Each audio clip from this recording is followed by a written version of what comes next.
Good morning, John. I'm here to debunk a myth. A myth that we probably all believe. It's a simple statement that is really hard not to believe knowing what we know.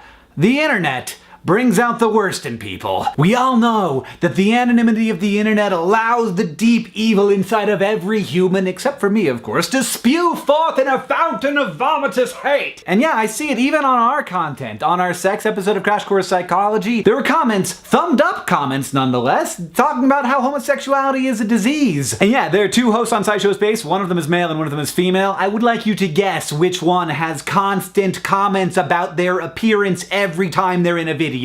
Just go ahead and guess. But you and your friends, you aren't hate mongers, so it must be other people. Those people at the grocery store who seem very nice, but then when they get home, they go on the internet and they shrug off the clothes of their cultural burden and they put on their costume and they become internet turd! But I want to make a hypothesis here that allows me to feel better about the state of the internet and the state of humanity. I'm thinking anonymity doesn't bring out the worst in people. It just brings out the worst people. Imagine, if you will, a D-bag. This person goes on the internet and he says nasty things to people. He's racist and he's sexist. He doesn't have a lot of friends because he doesn't like people, and people also don't like him. On average, he speaks to about 0.02 human beings in the real world per day. In the physical world, this human is entirely invisible. We have no idea they exist. He doesn't want to express his beliefs in the real world because they are unacceptable. Expressing those beliefs makes him and everyone else uncomfortable.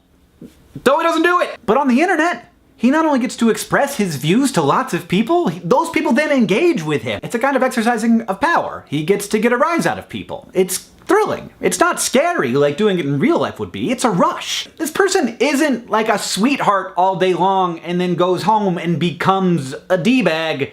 He's a D-bag. The reason you don't run into internet trolls in real life isn't because they're normal people with deep evil inside of them. It's because trolls don't talk to people in real life. Because nobody likes them. This is, of course, all of this, by the way, this entire episode is conjecture.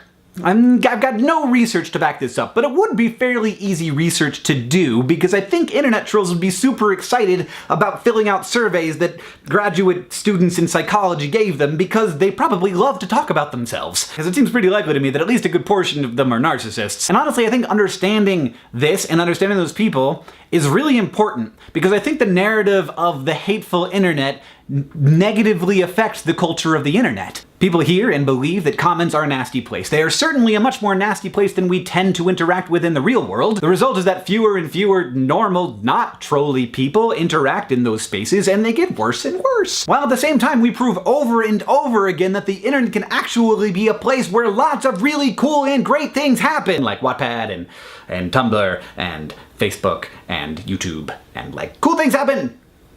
Wikipedia. For Christ's sake! But if we all think that the internet is less great than it is, it will become less great because we think that. So it shouldn't be too much of a surprise that when 100,000 people watch a video, some of them are gonna be racist troll turds, and they're gonna leave mean, nasty comments. Now, a big problem here is that YouTube has lately been promoting discussion rather than how many people thumb up a comment. So a comment will end up way at the top of the video because lots of people are discussing that comment. That isn't usually because there's a good discussion happening there. It's usually because that first comment was extremely inflammatory and wrong, and people are arguing about it. And the trolls are loving it. That's an algorithmic problem. I don't know if they know about it, but it seems pretty obvious. It's totally feeding the trolls. Like, the whole point of a troll is to try and get discussion because they want to get a rise out of people, they want that rush, and they want some human interaction, which they don't get in the real world because people don't like them. Just let me guarantee you, as a person who has met a number of people, most of them, like 90% of them, are good. They're good people. Not because culture tells them to be good, not because they're afraid of being found out and they're waiting for that moment where they can be anonymously evil, but because they're people, just like you and just like me. John, I'll see you on Tuesday.